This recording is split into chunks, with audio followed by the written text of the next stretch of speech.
Morning students, मैं Rishiraj Yadav, team CLC।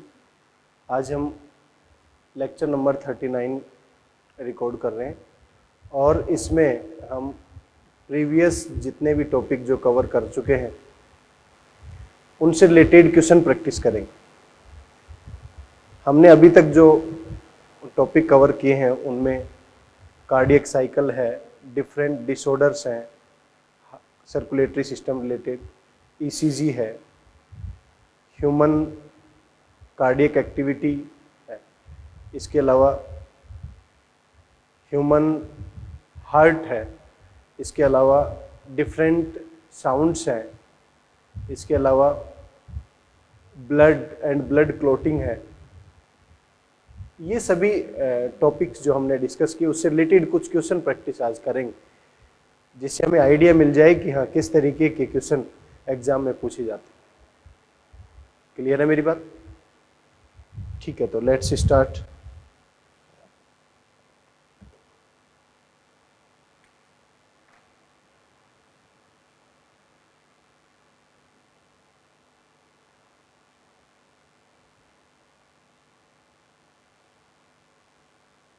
Question दिया गया है, the cardiac pacemaker, the cardiac pacemaker in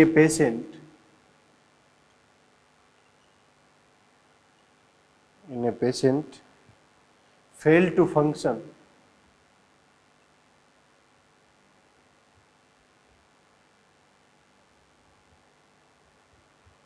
normally. The doctor find that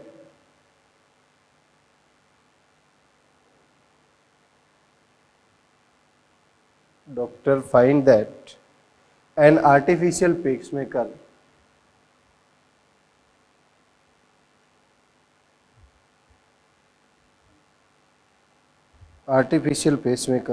is to be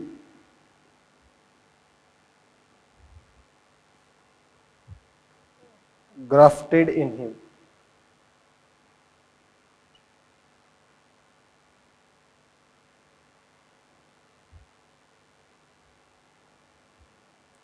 It is likely that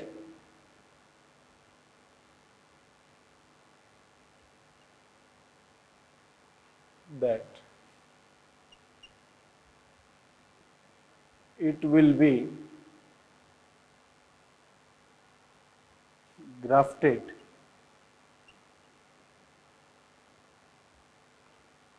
at the site of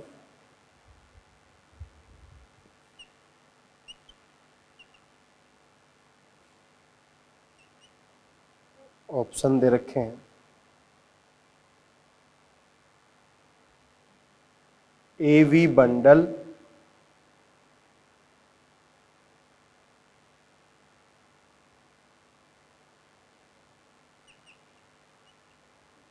पुरकिंजे system,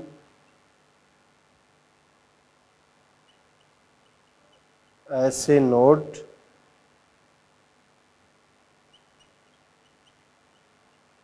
AV node. देखिए बेटा, question क्या दिया गया, the cardiac activity pacemaker cardiac activity किसी भी एक patient में fail to function, इसका मतलब फंक्शन नहीं कर पा रही है। डॉक्टर ने क्या किया, आर्टिफिशियल पेसमेकर इंसर्ट किया। तो आर्टिफिशियल पेसमेकर मैंने आपको बताया था, ये लिथियम बैटरीज होती हैं, इनको जब भी ग्राफ्ट किया जाता है तो हमारी कॉलर बोन से ठीक नीचे की तरफ और फिर डायरेक्टली किससे कनेक्ट करते हैं इसको, ऐसे नोड से, क्योंकि नेचुरल पेसमेकर ने काम करना बंद किया, सही ढंग से फंक्शन नहीं कर रहा है, तो ऐसे नोड, इसी को क्या बोलते हैं, पेस मेकर। इससे इसको कनेक्ट कर देते हैं। जैसे इसे कनेक्ट करेंगे तो ये मैसेज किसको सेंड करेगा, AV नोड। AV नोड किसको करेगा, बंडल ऑफ हिज, और वो किसको करेगा, पुरकिंजे। क्लियर है यहाँ तक? नेक्स्ट पॉइंट देखें।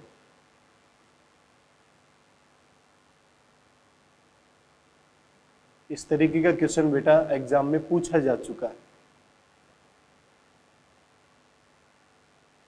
सभी अलग अलग तरीके के क्वेश्चन कराऊंगा मैं अब।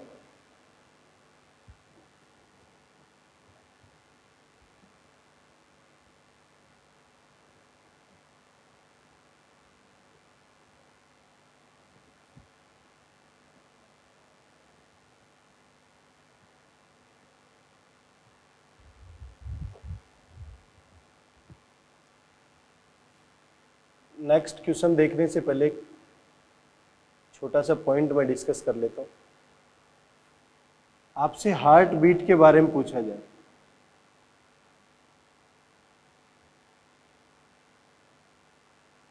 तो नॉर्मल एडल्ट हेल्दी पर्सन के बारे में पूछा जाए तो आप कहेंगे 72 बीट्स पर मिनट। आपसे कहा जाए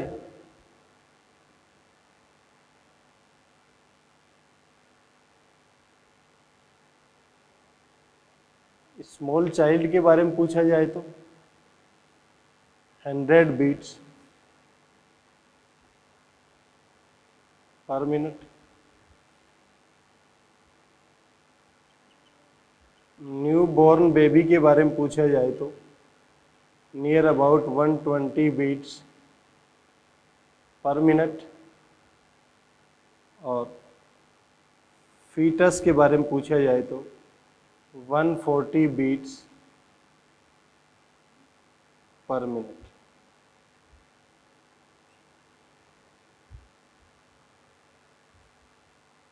हार्ट बीट जो है ह्यूमन बॉडी के अंदर देखा जाए तो फीटस की कंडीशन में मैक्सिमम होगी, एडल्ट के केस में। आपसे पूछ लिया जाए फ्रॉग की हार्ट बीट कितनी होगी 64 पर मिनट। आपसे पूछ लिया जाए रैबिट की कितनी होगी 210 पर मिनट।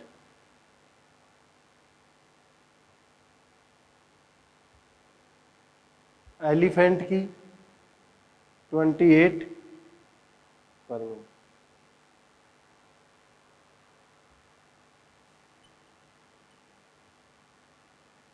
श्रू की 600 to 800 और ये मैक्सिमम होती।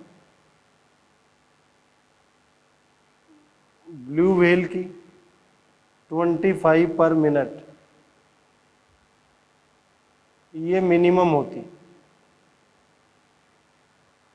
तो इस तरीके से आपसे हार्ट बीट के बारे में पूछ सकता है वो कि अलग अलग, फॉर एग्जांपल एलिफेंट के बारे में पूछ ले, रैबिट के बारे में पूछ ले या फ्रॉग के बारे में पूछ ले, तो आपसे पता होना चाहिए कि जैसे जैसे एनिमल का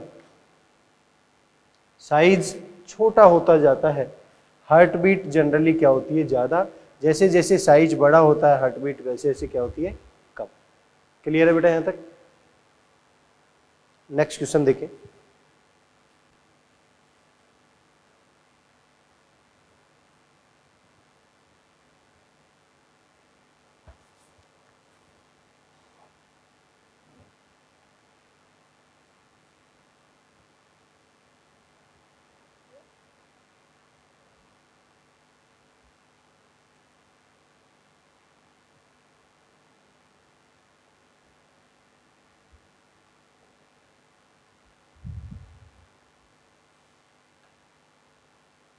नेक्स्ट क्वेश्चन है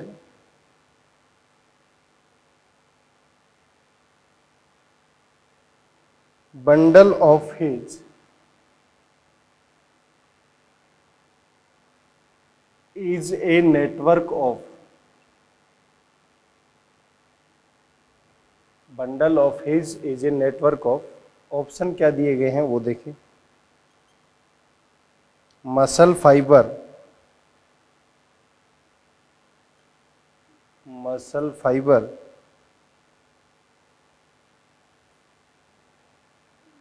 distributed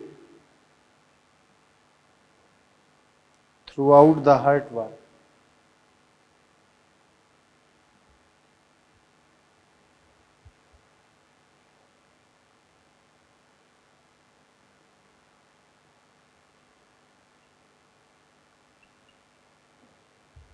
सेकंड ऑप्शन है muscle fiber found only in ventricles one.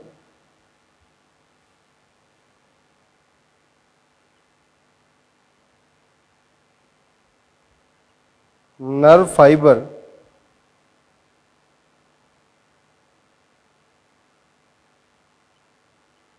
distributed in ventricles।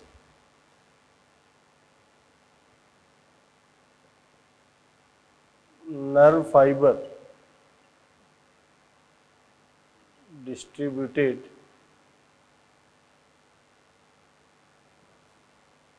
throughout the heart।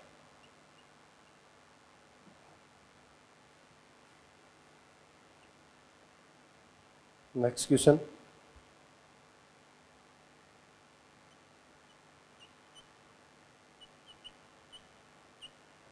Correct root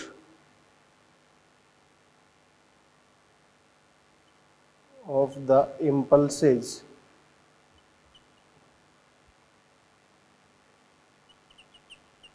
travel in heart।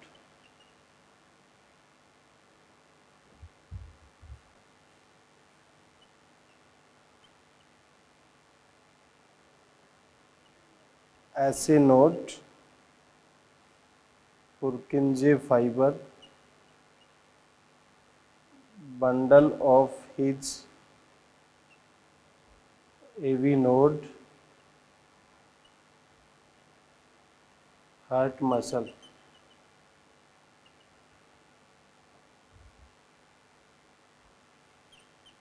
ऐसे node AV node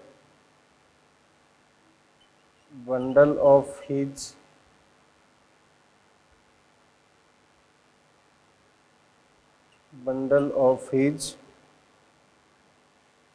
पुरकिंजे fibre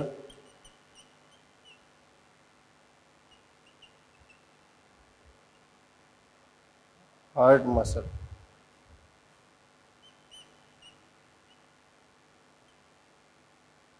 AV node bundle of his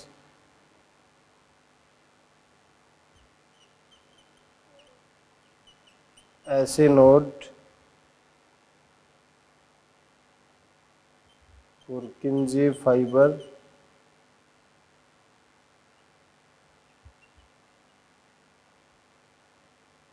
heart muscle.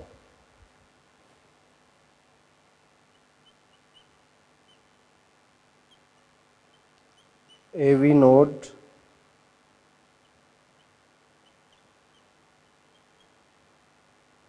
ऐसे node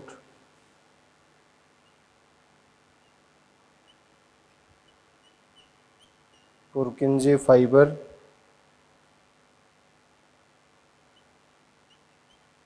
bundle of his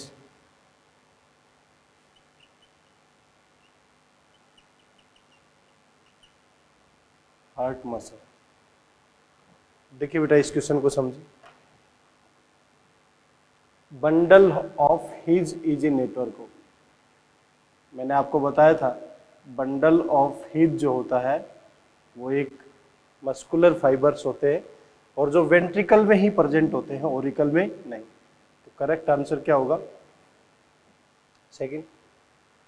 correct route of the impulse. मैंने heart के अंदर conducting system बताया था आपको कि सबसे पहले मैसेज किसके पास आएगा?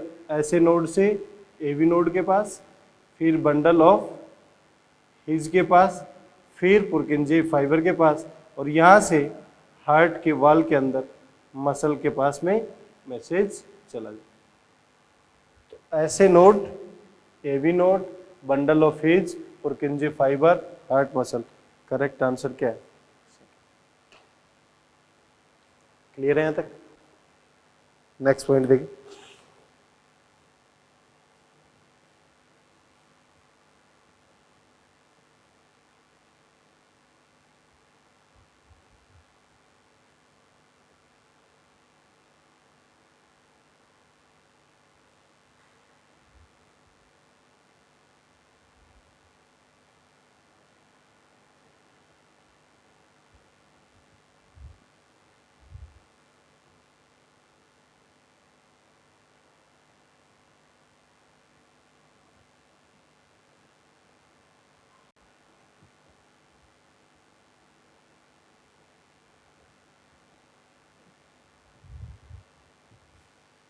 नेक्स्ट क्वेश्चन करने से पहले छोटा सा एक पॉइंट,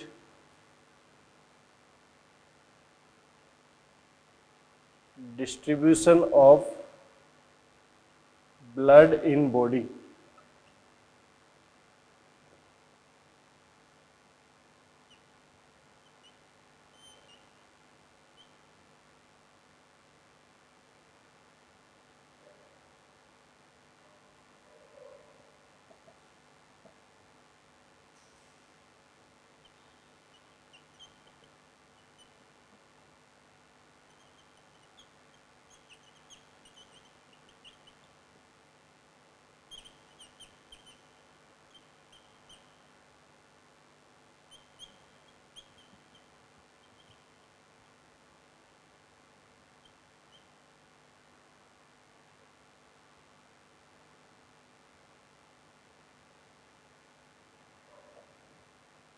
देखिए बेटा, हमारे शरीर के अंदर अलग अलग पार्ट में जो ब्लड डिस्ट्रीब्यूटेड है वो यदि कंपेयर किया जाए, हार्ट ब्लड सप्लाई कर रहा है, हार्ट और कैपिलरीज के अंदर मिनिमम यहाँ पर होगा 7%, पल्मोनरी लंग्स के पास होगा 9%, आर्टरी के पास भी वेन के कंपैरिजन में बहुत कम होगा 13%, और वेन के पास कितना है 64%।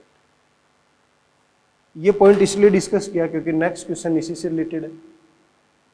देखें नेक्स्ट क्वेश्चन क्या है।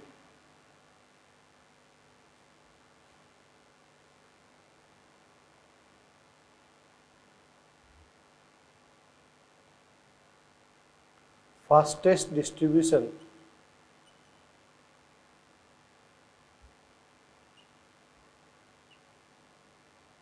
Of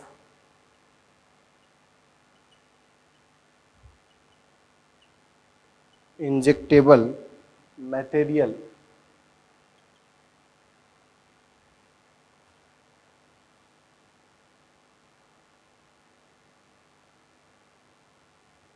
medicine with no risk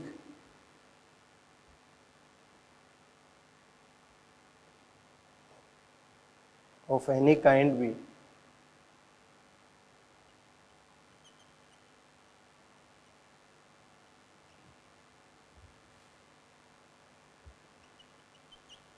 achieved by injecting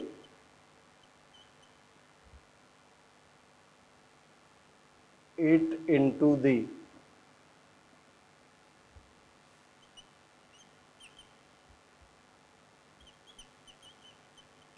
muscle, arteries, vein, lymph vessels। देखो, डिस्ट्रीब्यूशन मैंने बॉडी में इसलिए बताया, नेक्स्ट क्वेश्चन इसी से रिलेटेड था। यहाँ कह रखा फास्टेस्ट डिस्ट्रीब्यूशन, सबसे तेजी से बॉडी के अंदर डिस्ट्रीब्यूट होगा क्या, some injectable material for example medicine with no risk of any kind of achieved by the injecting it. तो कौन से पार्ट में बॉडी में इंजेक्ट किया जाए कि जिससे रिस्क कंडीशन डेवलप नहीं होंगी। फास्टेस्ट डिस्ट्रीब्यूशन करना है तो ऐसे पार्ट में डिस्ट्रीब्यूट करें जहां पर ब्लड ऑलरेडी ज़्यादा है, इजी वे से क्या हो जाएगा, वो सर्कुलेट हो जाएगा। सबसे ज़्यादा ब्लड कहाँ पर है, वेन, इसके अंदर इंजेक्ट किया जाए।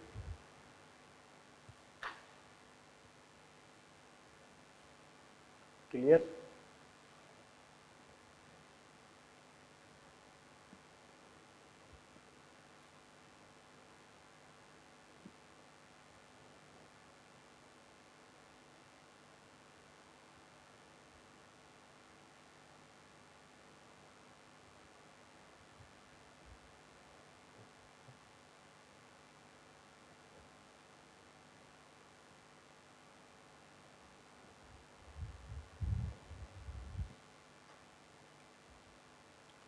नेक्स्ट पॉइंट देखिए बेटा,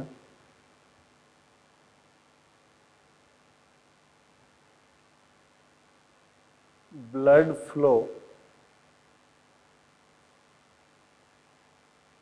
वेरियस ऑर्गन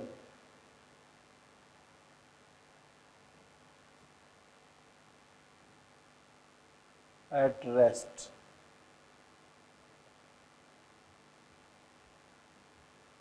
ब्लड फ्लो की बात कर रहे हैं ह्यूमन बॉडी के अंदर, कौन कौन से ऑर्गन के अंदर ब्लड फ्लो कितना कितना होगा। हम ब्रेन की बात करें तो 700 ml पर मिनट। हम बात करें हार्ट की, हार्ट है 275 ml पर मिनट। हम बात करें मसल्स की तो मसल में 12 ml पर मिनट। हम बात करें स्किन की तो स्किन में 500 ml पर मिनट। हम बात करें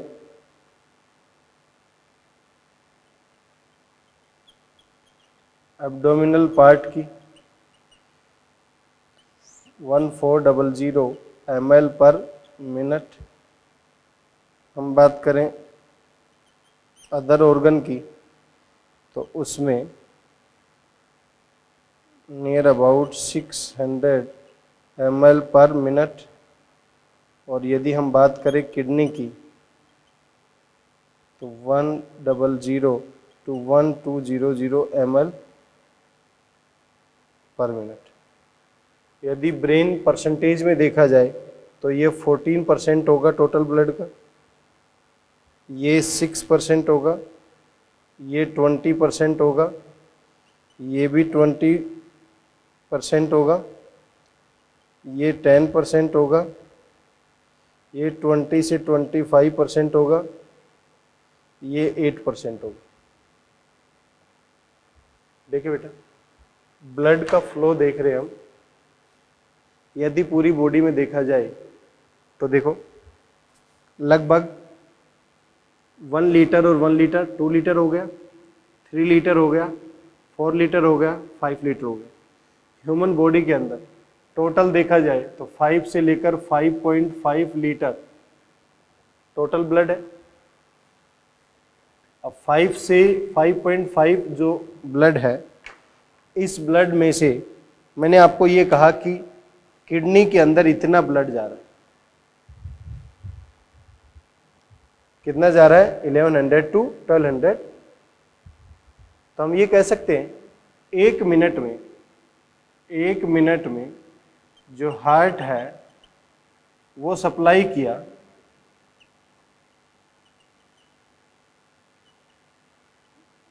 किडनी को कितना? 1100 to 1200 ml। ये टेबल मैंने क्यों डिस्कस की है? क्योंकि आपको ये पता होना चाहिए कि जैसे किडनी के पास सप्लाई करेगा, क्योंकि नेक्स्ट चैप्टर हम स्टार्ट करेंगे एक्सक्रीटरी सिस्टम, तब आपको इसका रोल पता लगेगा कि फॉर एग्जांपल हार्ट ने किडनी को सप्लाई किया 1100 to 1200 ml, ब्लड की बात कर रहा हूं। तो ब्लड की बात की तो अब मैं क्या कह सकता हूं, ये ब्लड है तो इसका नियर अबाउट 55% क्या होगा? प्लाज्मा। इसका 55% कितना हो जाएगा? Near about 650 ml। इसका मतलब हार्ट ने जो सप्लाई किया किडनी को वो इतना तो ब्लड, इसको बोलते हैं रीनल ब्लड फ्लो। इसका मतलब आर का मतलब क्या है यहां पर? Renal blood flow. और यदि मैं प्लाज्मा की फॉर्म में बात करूं तो इसे क्या बोलेंगे? Renal plasma flow.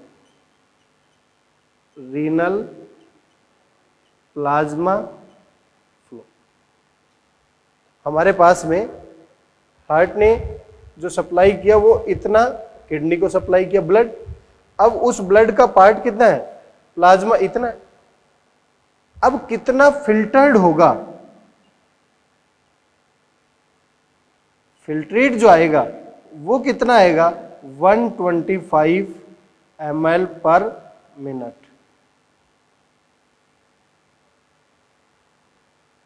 जो हमारे पास 1100 से 1200 ml जो ब्लड भेजा गया, उसमें से 650 ml जो प्लाज्मा भेजा गया, उसका जो फिल्टर्ड पार्ट आएगा वो आएगा 125 ml/min। जब यूरिन फॉर्मेशन होगा, ब्लड का फिल्ट्रेशन से यूरिन बनेगा, उस यूरिन का पार्ट होगा ये।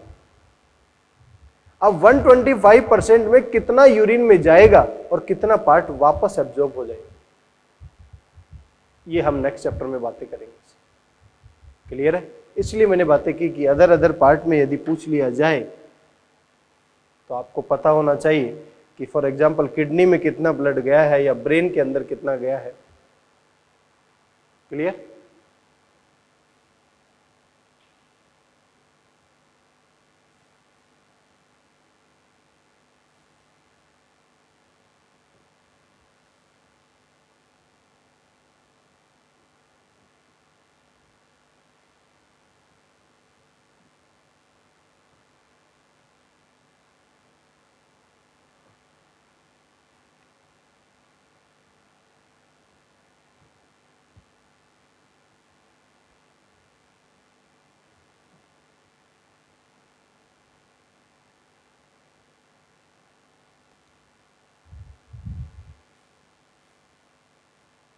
Next question.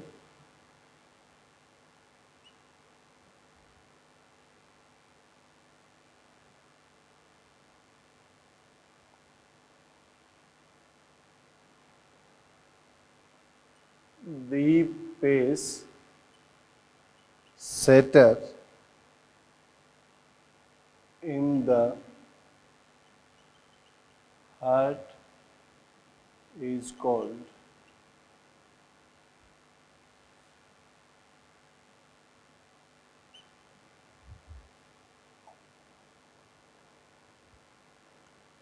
SA node, AV node, Purkinje fiber, papillary muscles।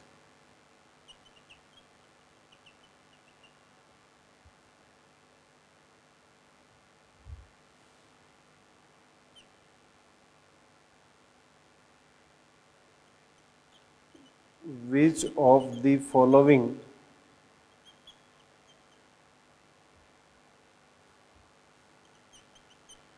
are in direct contact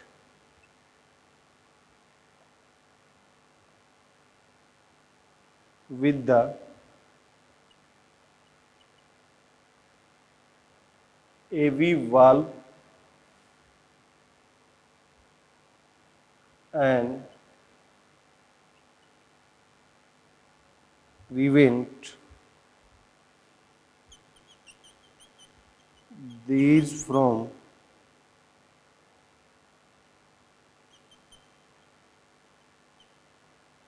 collapsing back into atria?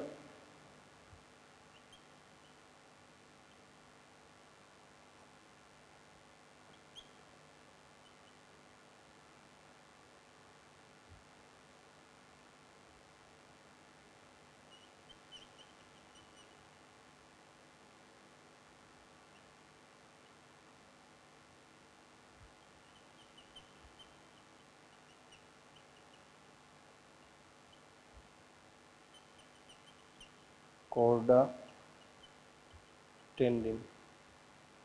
देखिए बेटा, ये भी क्वेश्चन दिए गए हैं, pacesetter in the heart. आपसे पूछा गया है पेस सेटर, तो आपको पता है पेस मेकर तो क्या है, ऐसे नोट, लेकिन पेस सेटर कौन है, एवी नोट। करेक्ट आंसर क्या होगा, second. Which of the following direct contact with the AV wall, इसका मतलब हम किसकी बात कर रहे हैं, 4 चैम्बर्ड हार्ट में ये ट्राई का स्पीड और ये बाई का स्पीड, इसके कॉन्टेक्ट में क्या प्रेजेंट है, which prevent collapsing back into the atria. इसका मतलब यहाँ का जो फ्लो है ये वापस यहाँ पर ना जाए, इसके लिए कौन सी स्ट्रक्चर अटैच है, मैंने आपको बताया था, इसे कोर्डा टेंडिनी कहा जाता है। करेक्ट आंसर क्या होगा, क्लियर।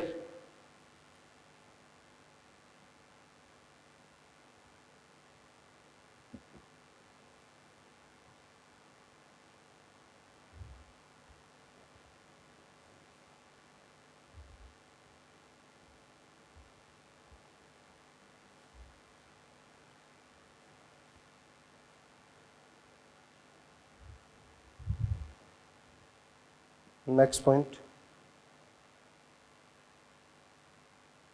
हार्ट की वाल का यदि थिकनेस ऑर्डर पूछ लिया जाए आपसे, हमारे पास कितनी चेंबर है? Right auricle, left auricle, left ventricle, right ventricle. ये सबसे ज्यादा थिकेस्ट पार्ट होता है लेफ्ट वेंट्रिकल। इसके बाद कौन सा पार्ट होगा? इसके बाद पार्ट है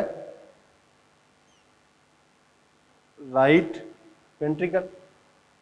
इसके बाद लेफ्ट ऑरिकल और राइट ऑरिकल। ये सीक्वेंस ही पता होना चाहिए। क्वेश्चन पूछा जा चुका है, विच of the following have thickest वाल, सबसे मोटी परत कहाँ पर पाई जाती? Left ventricle. और सबसे मैक्सिमम प्रेशर भी यहां पर होगा और थिकेस्ट वाल भी कहां पर होगी? लेफ्ट वेंट्रिकल के।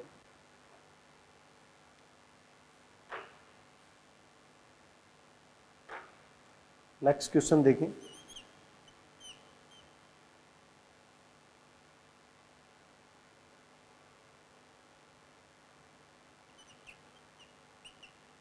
Systemic heart refers to, systemic heart किसे बोलेंगे? ऑप्शन दे रखे हैं, two ventricles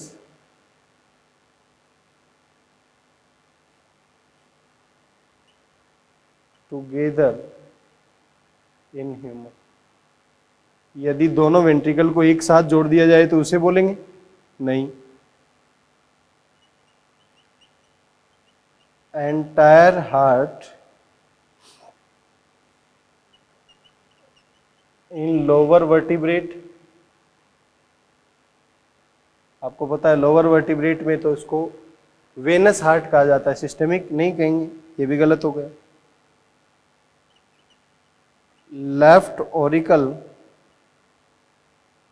and left ventricle in higher vertebrates, हाँ ये सही है। लेफ्ट ऑरिकल और लेफ्ट वेंट्रिकल, यदि फोर चैम्बर्ड हार्ट की बात की जाए तो ये क्या है? लेफ्ट ऑरिकल, ये क्या है? लेफ्ट वेंट्रिकल, ये क्या है? राइट ऑरिकल, और ये, तो यहां से जो पार्ट होगा वो कहां पर जाएगा? सिस्टेमिक सर्कुलेशन को। मीन्स ये पार्ट किसको जा रहा है? बॉडी। तो करेक्ट आंसर क्या होगा? सेकंड। एक ऑप्शन और भी दिया गया है इसमें,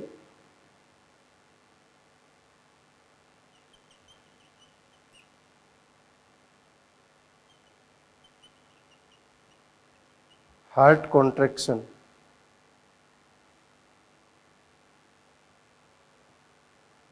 तो कौन सा पार्ट सही होगा?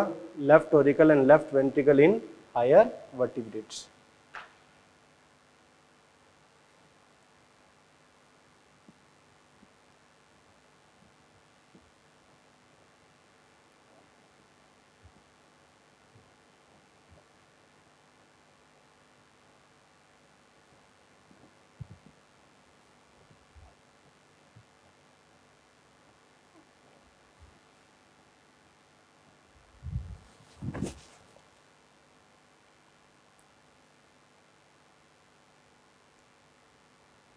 नेक्स्ट क्वेश्चन देखिए बेटा, ऐसे भी पूछे जा चुके,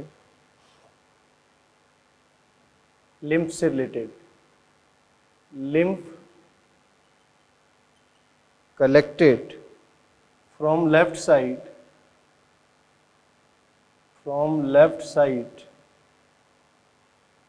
of the body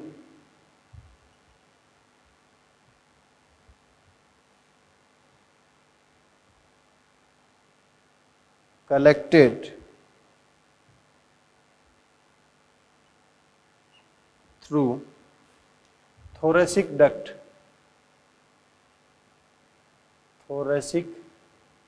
duct and finally open into and finally open into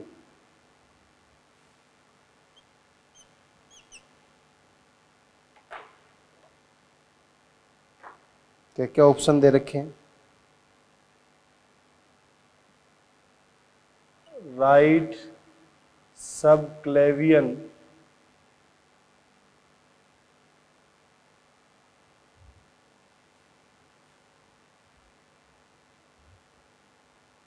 vein,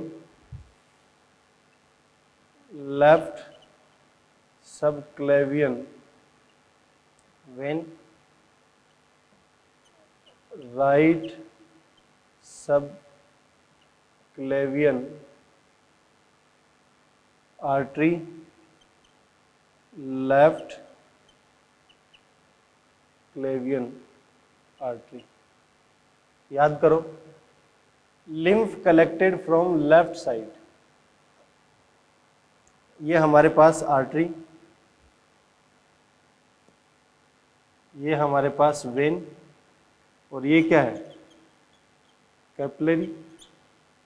यहां से फिल्टर होकर बाहर आया था सेल्स के कांटेक्ट में, ये क्या बन गया था? लिम्फ। अब लिम्फ यहां से जब वापस जाएगा तो किस फॉर्म में जाएगा?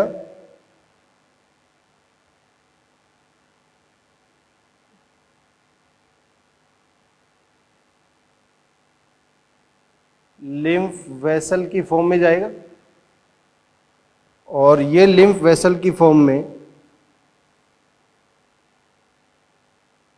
क्या फॉर्मेशन करेगा? Lymph duct. लिम्फ डक्ट कौन कौन सी होंगी? राइट लिम्फेटिक डक्ट और लेफ्ट थोरेसिक लिम्फेटिक डक्ट, और फाइनली राइट कहाँ खुलेगी?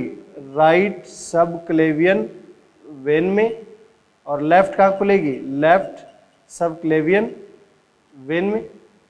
और ये सभी वेन में खुलकर क्या बना लेंगी? Vena cava. क्या फॉर्मेशन कर लेंगी? Vena cava. देखिए बेटा जी, क्वेश्चन में क्या दिया गया है? Left lymph collected from left side, तो हम क्या कह सकते हैं? ये कैपिलरी से ये लिम्फ बना, लिम्फ वेसल, लिम्फ डक्ट। कौन सी साइड की बात कर रहा है? लेफ्ट साइड, इसकी बात कर रहा है। कलेक्टेड थ्रू थोरेसिक डक्ट, इसका मतलब लेफ्ट थोरेसिक लिम्फेटिक डक्ट। तो कहां पर ओपन होगा ये? Left subclavian vein. तो करेक्ट आंसर क्या होगा? सेकेंड। नेक्स्ट क्वेश्चन देखिए बेटा,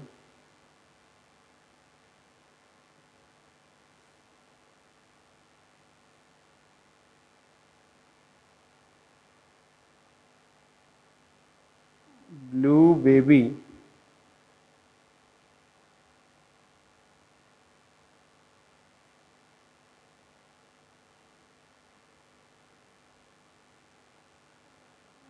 syndrome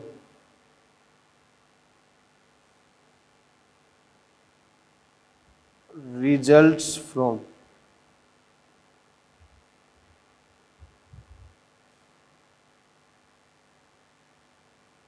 blue baby syndrome results from.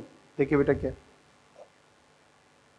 ये केस जो है फर्स्ट ब्लू बेबी सिंड्रोम में पहला ऑप्शन दे रखा है excess chloride blood plasma access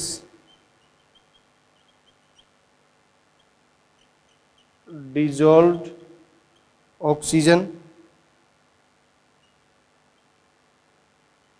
access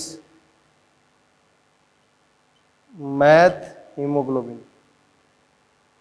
देखो ब्लू बेबी सिंड्रोम का मतलब क्या है?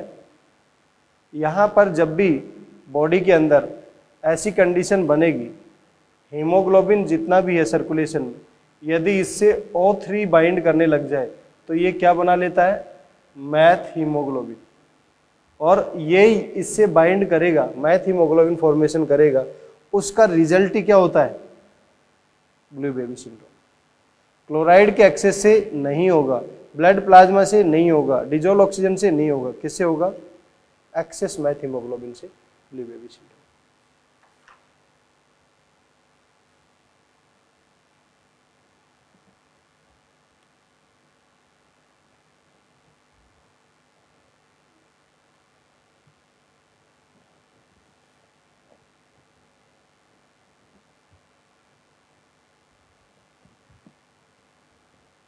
देखिए और क्वेश्चन प्रैक्टिस करते हैं थोड़ी सी।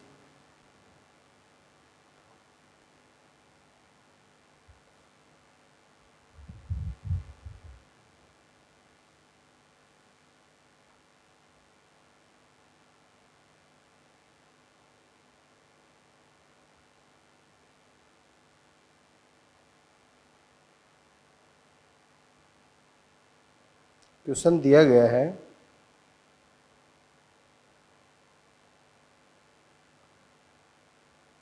which of the following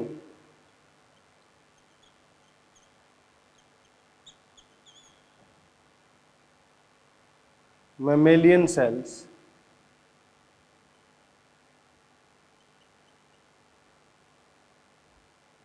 is not capable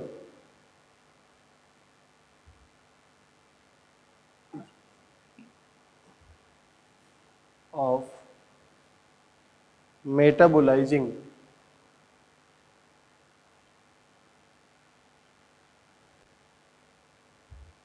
glucose to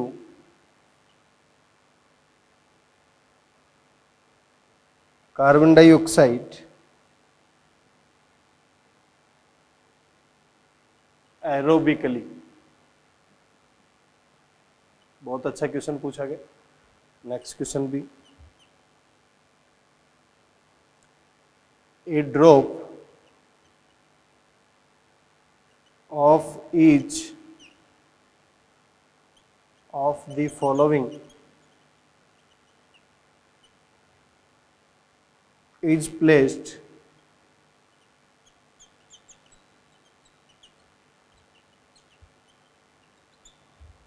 separately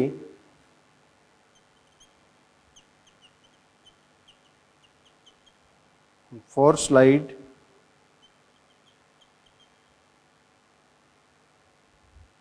which of them will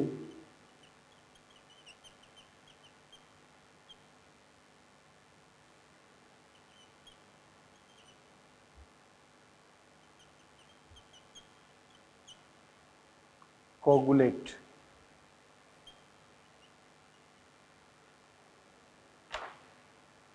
देखिए बेटा, which of the mammalian cell is not capable of metabolising glucose to, इसका मतलब glucose to carbon dioxide plus H2O में conversion होना चाहिए। इसका मतलब क्या हुआ, उसके पास ग्लाइकोलिसिस के एंजाइम, ग्लाइकोलिसिस, फिर क्रेब्स साइकिल और फिर ETS, ये सभी एंजाइम प्रेजेंट होंगे तब जाकर कन्वर्जन होगा। ऑप्शन देखो क्या क्या दे रखे हैं। ऑप्शन दे रखे हैं RBC, WBC, unstriated muscle, liver. अब आपको पता है इनमें से जो RBC है इसके पास में क्रेब साइकिल के एंजाइम होते ही नहीं, ETS के एंजाइम होंगे ही नहीं, केवल ग्लाइकोलिसिस के एंजाइम होते हैं, और यहाँ पर एरोबिकली रेस्पिरेशन पॉसिबल नहीं।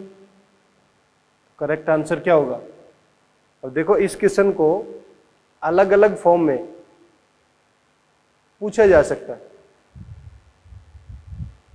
ह्यूमन बॉडी की कौन सी ऐसी सेल है ऑक्सीजन और कार्बन डाइऑक्साइड को कैरी करती है। ह्यूमन बॉडी की कौन सी सेल है जिसके अंदर न्यूक्लियस यहाँ पर अब्सेंट है।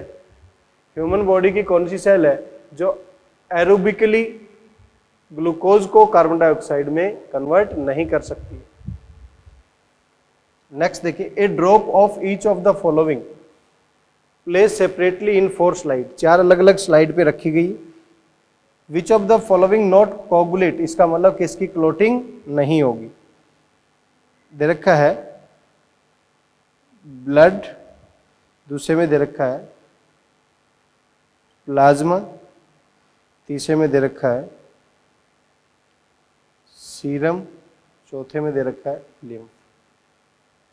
अब देखो बेटा, मैंने आपको बताया था हमारे ब्लड का केवल एक पार्ट है सीरम, वो कभी क्लोट नहीं करेगा, बाकी सभी क्लोट कर देंगे।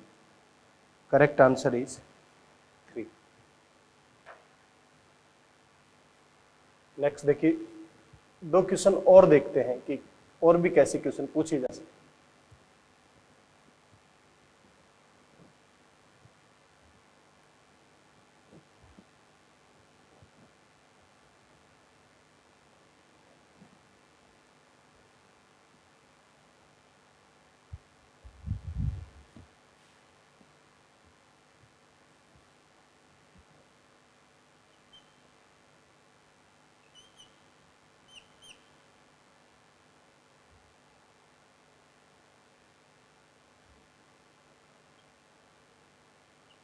If you suspect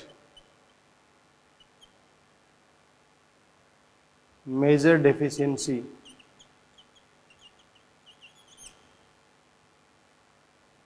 of antibodies in person to which of the following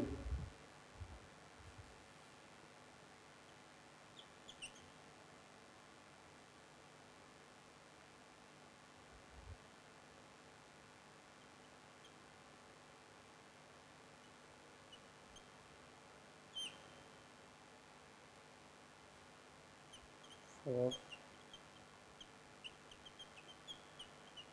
confirmatory evidence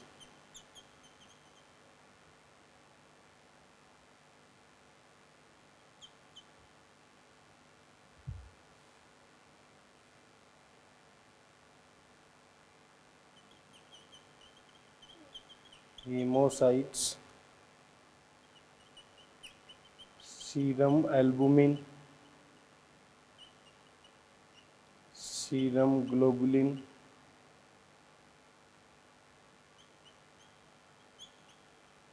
fibrinogen in plasma।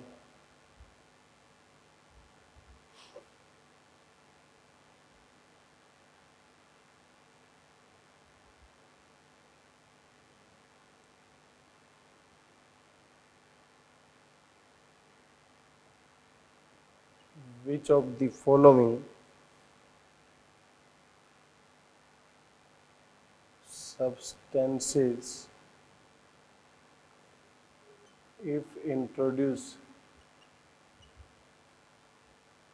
in the bloodstream,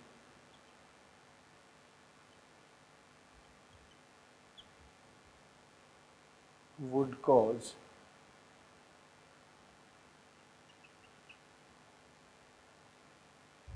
coagulation?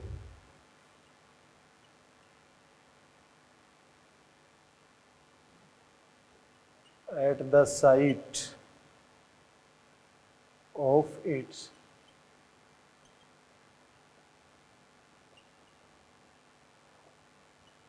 introduction।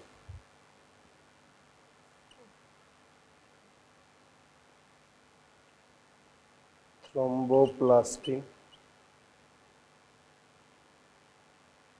prothrombin,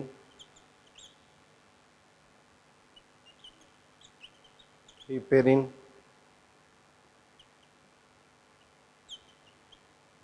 fibrinogen. देखिए बेटा, दोनों क्वेश्चन बहुत अच्छे पूछे जा चुके हैं। क्वेश्चन क्या दिया गया है? If you suspect major deficiency of antibodies to which of the following would you look for confirmatory test? आपकी बॉडी के अंदर एंटीबॉडी कम हो गई। तो कैसे पता लगाओ? क्या हीमोसाइट्स के पास एंटीबॉडी होंगी? नहीं। एल्बुमिन के पास एंटीबॉडी होंगी? नहीं। फाइब्रिनोजन के पास एंटीबॉडी होंगी? नहीं। ग्लोबुलिन के पास, ग्लोबुलिन आपको पता है कितने टाइप का होता है? अल्फा, बीटा और गामा। गामा ग्लोबुलिन क्या करता है? एंटीबॉडी। इसका मतलब हमें किसके लिए? सीरम ग्लोबुलिन को कंफर्मेटरी टेस्ट के लिए देखना पड़ेगा। ये क्वेश्चन में पूछा गया विच of the following substance introduce in the blood stream would cause coagulation. इसका मतलब कोगुलेशन का मतलब क्या हो गया यहाँ पर? Blood clotting. तो कौन सा सब्सटेंस है जो ब्लड क्लोटिंग कराएगा? ब्लड क्लोटिंग रिएक्शन में आपने देखा हो तो सबसे पहले क्या होता है?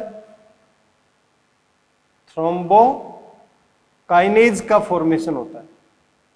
तो थ्रोम्बोकाइनेज बन जाएगा तब जाकर उसका क्लोटिंग स्टार्ट हो जाएगा। थ्रोम्बोकाइनेज कहां से बनेगा? ये थ्रोम्बोप्लास्टिन सब्सटेंस है। तो जैसे ही थ्रोम्बोकाइनेज का फॉर्मेशन होगा इसका मतलब पहला सब्सटेंस क्या होगा? थ्रोम्बोप्लास्टिन। तो करेक्ट आंसर क्या होगा? थ्रोम्बोप्लास्टिन। क्लियर है बेटा? तो मैंने कुछ क्वेश्चन प्रैक्टिस जो अभी कराई आपको वो अलग अलग पार्ट से रिलेटेड मैंने बातें की हैं। तो इस तरीके के क्वेश्चंस आपसे पूछे जा सकते हैं। अलग अलग क्वेश्चन प्रैक्टिस में पहले भी करा चुका हूं, ब्लड ग्रुप से रिलेटेड, ईसीजी से रिलेटेड। तो आपको इन सब के बारे में प्रैक्टिस बार बार करनी पड़ेगी जिससे कि आपका सब्जेक्ट के ऊपर, एक टॉपिक के ऊपर इजी वे से कमांड बन सके। क्लियर है बेटा जी? यहाँ तक आज के लिए इतना ही। नेक्स्ट क्लास में हम नए टॉपिक के साथ इंट्रोड्यूस होंगे। Thank you so much.